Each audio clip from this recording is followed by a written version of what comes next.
checking the wind.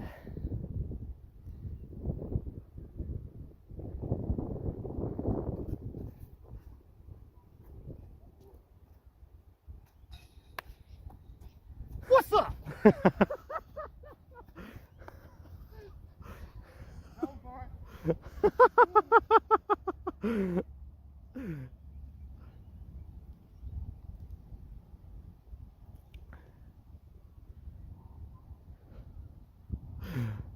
What?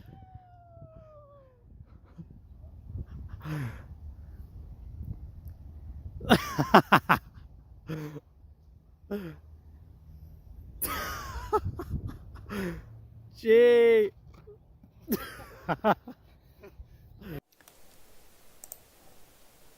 What is up, disc golfers? Today on Iceberg TV, we have a super casual, super hectic round. Me versus my buddy Nick. This was a really fun round. One of us hits a hole-in-one. It was super epic. We're going to start on hole 1 here. Nick threw his AVRX3. I threw my Discmania Exo Hard Tactic. A little bit long of the basket, but we both have putts. Nick's tapping in. He's going to be sitting at -1. And I am also going to be sitting at -1. So that's a really good way to start this thing off. Let's see if we can keep that momentum going through the rest of this round. It's always good to start on a birdie. Hole 2 is just going to be a big hyzer for more of a power thrower. If you don't have the power, you're going to have to throw more of like a distance driver flex line. Nick put a good move on that one as well. I'm lining up my Discraft Onyx here. I hung it out way wide, but it snuck in there, got a decent little skip, and yeah, pretty decent shot, not terrible. Nick went super long of the pin, which isn't really easy to do on this hole. That was a big hyzer, so he had a jump putt. He was just outside circle. We were setting him up for the slow mez here, but he missed it. So I'm lining up my putt here as well, right at circle's edge. Boom. I'm really happy with that putt. And Nick dropped that in to maintain his -1. I'm sitting at -2. I was going to throw one disc, but then I switched to my my Wraith. I was going to throw the Onyx, but then I switched to the Wraith. I wound up a bit right of the basket. We didn't really get that one fully on camera, but I'm like way outside the circle, way over to the right. Nick's throwing, I believe, his red Ricky Destroyer here, and this thing got way turned over. He got big distance on it. This is a pretty far hole, and he went past the basket. Oh, you know what? My drive hit that first available tree, actually. Now I remember.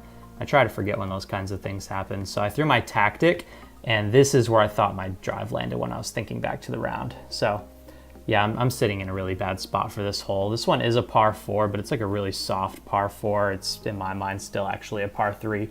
And mentally, if you get a 4 on this, it feels like a bogey. Nick lays up under the basket. He tried to get the putt, but it just didn't quite happen for him. So I'm going to try and knock down to save my 3 here. I float it way up and over the basket. Terrible putt.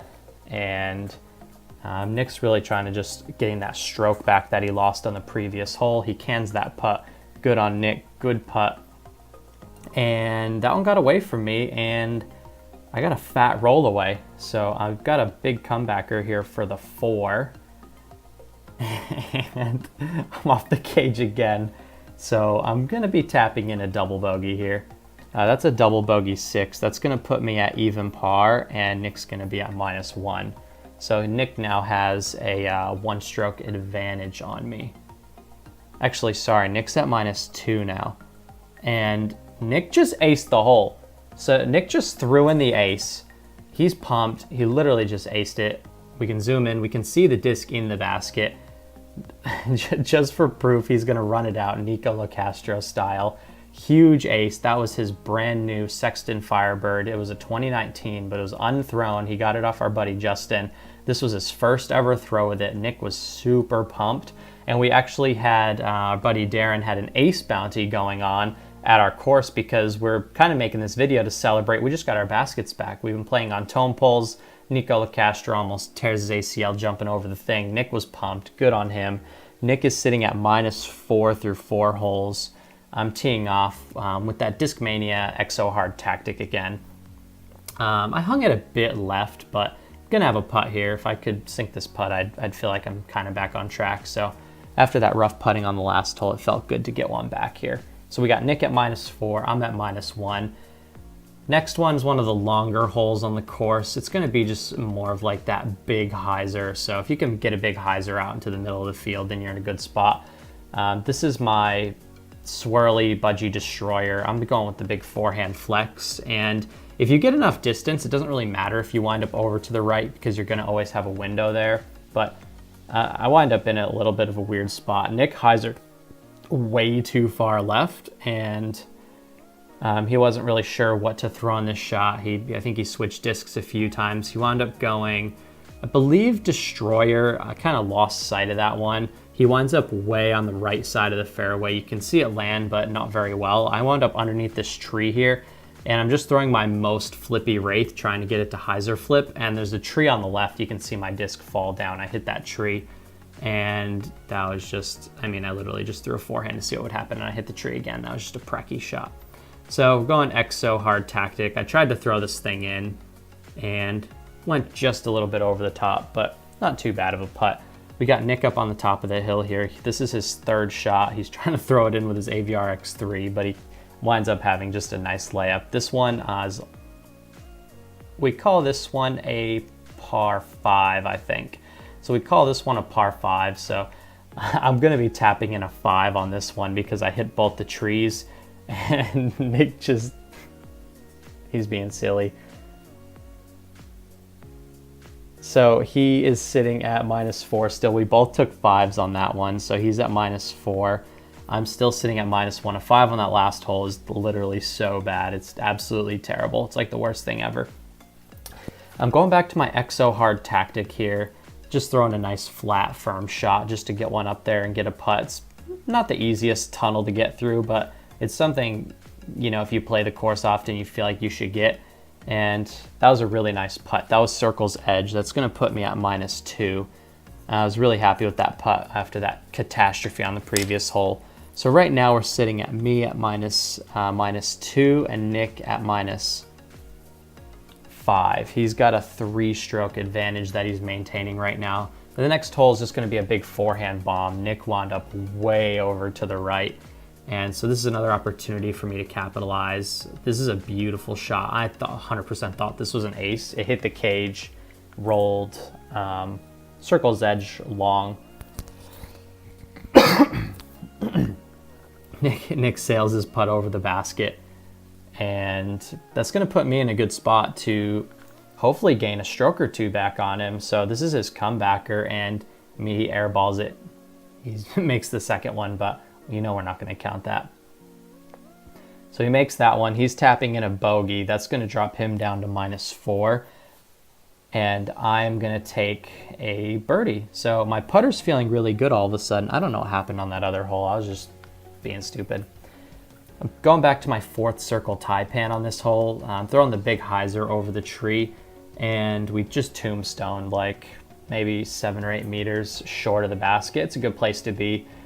We've been playing with the hyzer on this hole. Usually we throw more of a straight line, but I figure if you have the power to throw the hyzer, you should just go hyzer for the consistency. And it was really windy out, so I'd rather just throw like consistent with something super overstable. Another confident putt for me.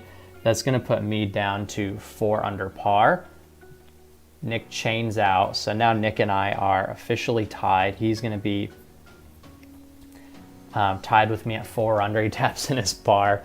And hole 9 here is just a nice big forehand, flexing my tie pan out, and I hit the side of that tree. We thought honestly it had a chance of acing. If it beats that tree, it was fading right into the basket perfectly. And Nick went with a KC Pro Rock. He didn't put enough height on it, so he's going to be short of the basket. He's going to have a long look here, but probably just trying to get up and down to salvage a par at this point. And at this point, Nick has squandered his lead. He was up on me by 3 or 4 strokes at one point, and my putter's still feeling good. That was another circle's edge putt. That's going to put me at 5 under par. Nick's going to be, that's a good putt for him as well. He's going to be at -4. So hole 10 is the long version of hole 1. I'm ripping on my Sidewinder here. Got a little bit too much late flip. It nicks off the tree. Winds up at the very top of the hill. That's going to be a really tricky putt for me. It's really windy. I'm going to be looking at a stiff headwind downhill putt. Nick rips on his Thunderbird here. He's literally perfect drive. He's pin high. He's looking at the basket. This is a really tough birdie to get, actually. It looks easier than what it is. It's a really tough hole, and that was a really good birdie for Nick. That's going to put him back down to 5 under par. And I'm up at the top of the hill here. You can see the new Iceberg TV bag chilling. Great product placement. And can I make the putt?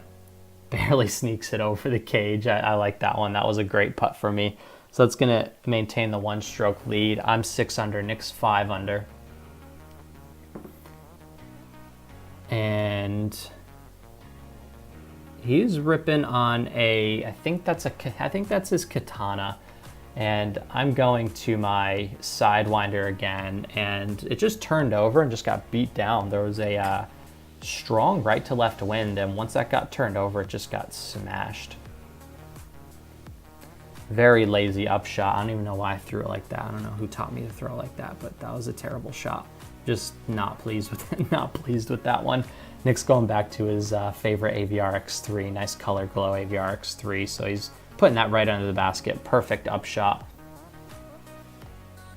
And good run. I hit a bunch of chains and it came out. Not my best work, but I mean, I'm not mad about that effort. It was a good try. So we are officially tied. I take the bogey. We're both tied 5 under here. And Nick, oh, whoopsie. That was my tap in from the last hole. So Nick just hit that first tree. His disc is like through the gap, but on the left. I just absolutely pured my most stable wraith, skipping right up to the basket, just inside the circle. Pretty much as good as you can put that drive. I'd say this is the second hardest hole on the course behind hole 17. Nick tried to go through the gap, but that one just got away from him. Going back to that AVR X3, he's usually good with that thing. He's baffled. Wasn't a great shot. So same disc, but he's making the correction. He puts it right near the basket. That shouldn't be a problem for him. This is where my drive landed. So on this hole, this is a really impressive drive. This is a hole that you don't really expect to get. So anytime you do have a good putt, you're a little nervous about it. But I put the putt nice and high, put it right into the basket, and I'm going to gain my 1-stroke lead back. And we're moving on to hole 13. Really, you have 2 options. You have a big forehand hyzer over the left side, or you can throw an even bigger right-handed hyzer over the other side. Nick's opting for the turnover over the left side, which is a really hard shot. He just got this Sidewinder and he was wanting to throw it. Yeah, he's wanting to get that birdie to get the stroke back and to tie this thing back up. So Nick's got himself a putt here. We had no idea where that landed. He must have hit the very top of that tree because he threw that thing so high. And I'm like maybe just inside or just outside, not sure. I wanted that one to go in, but didn't drop for me. So we're looking at just a boring par frame here. So Nick's still -5 and Dylan's still at -6 and Nick's tapping that one in.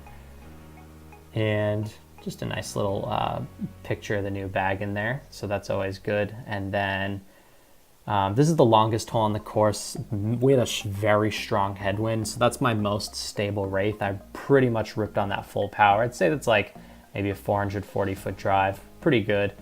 And then this is Nick's new bottom stamp destroyer he just got, and he got a move on this thing. So much late turn, so much high speed turn. That was an absolute smash. For the second shot, I'm going Discmania PD3, and this shot was insane. I really like this one. This was just a nice full power rip, a very stiff headwind, and just keep your eyes out for the disc. Ooh, we thought that was gonna skip in off the hill for a second for the eagle too, and I don't think this hole has ever been eagled up until this point, so I always like to try and go for it, and I think Nick had the same thing in mind as well, but he got I think that was his leopard. I think he got it a bit too turned over. It might have been actually, I think that was his Avery Jenkins T-Bird. So now he's just trying to get up and down, and that AVR X3, man, I've seen him throw that thing in time and time and time again. That is a great disc for him. This is where my PD3 landed, just underneath the basket. I'm tapping in a birdie, and Nick was tapping in a par, I believe. So that's going to put me at 7 under, and Nick's going to be at 5 under. That shot had a lot to be desired. It wasn't great. I think I'm up on the left side of the basket. I just gave Nick this MD3 and he put a move on it. Perfect Anheuser. That's his favorite shot. So he put himself in a really good position to get another birdie here. And he misses that putt. So he was not happy about that. So I'm tasting blood now. I know I can really separate myself, and I missed the putt low. So that was great news. So not happy about that. We're both tapping in pars. If we're filming from the side on this hole, it's back to that forehand hole. This is, I think it's hole 15. And big hyzer, Nick threw a really good shot. That was the best shot I've ever seen him throw on this hole. It's really hard to get enough distance over in the right direction. So I'm going back to my 4th circle taipan. This thing's really stable and really dumpy. I juiced it a good bit past the basket. And that's the tough bit. If you throw a disc that's stable enough to go right, it's usually too fast and winds too far straight. And that was a great attempt. That was a good putt. He was circle's edge and he got a nasty roll away. He said, I'm not happy about that one, Dill. You should probably putt. And yeah, I just laid up under the basket. Got a nice comfortable lead, so he was just tapping that one in. So I maintained my -7. Good camera work there. Nick, fantastic putt. That was a big putt. So we're both actually still putting together a decent round based on how much wind is going on. I'm lining up a big roller with my Flippy Pro Wraith here, and that came out way too flat. That was a terrible angle. I need to get that thing down quick. At this point, we had a big tailwind, so I should have thrown my Star Vulcan, which is my super flippy roller disc, but I was dumb and I threw the wrong disc, and Nick forgot to turn the camera off here, but we're gonna leave it in just because it gives me some time to talk a little bit more. And if you guys saw that blue disc golf bag on the ground, that's the new Iceberg TV disc golf bag. And I was like, this is where I realized that, oh, Nick, you left the camera running. So I had to restart it one more time just to make sure I had all the clips divided evenly here. So Nick's ripping a big hyzer flip up the middle. This is his Prodigy D2 that we got at Australian Disc Golf Nationals. And you know, I planned on throwing this thing in. So this is hole 17 I was talking about. This is like, I'd say this is the least birdied hole on the course because it's just an absolute bomb of a shot. And yeah, I didn't mean to lay up. That was my DGA Quake. Ooh, off the top. That was a tough shot. Great drive. We were having fun. This was a pretty hectic round with the ace. Pretty hectic round with all the other stuff that was going on. Nick throws the stick down as the marker. He missed that putt, so now he's looking at, that was for his par, so now he's tapping in a bogey. That's gonna put him down to -4. And another look at that new bag, Iceberg TV bags. Thinking of doing an order of them, but we haven't decided yet. And this is the last hole, hole 18. It's just a big rip up the middle. I like to go forehand. Nick likes to go big turnover. And he really did turn that one over. It was a big turnover, all right. And he hit the trees and came down, and I just wanted to redeem myself and get another birdie here, and I cranked over on that thing way too much. Terrible forehand. And Nick wound up in the worst spot I've ever seen anyone be on this hole, and the basket's like 40 meters to the right of where that was. That was a really hard shot. This is where my drive landed, so dialing in that upshot a little bit. I went back to my Discmania tactic. That shouldn't be a problem. And Nick's just trying to salvage this round here. He's still shooting a decent score based on the amount of wind there was. And I think he's trying to throw this thing in again. He loves throwing that AVR X3 at the basket. But he gets up and down. Great shot.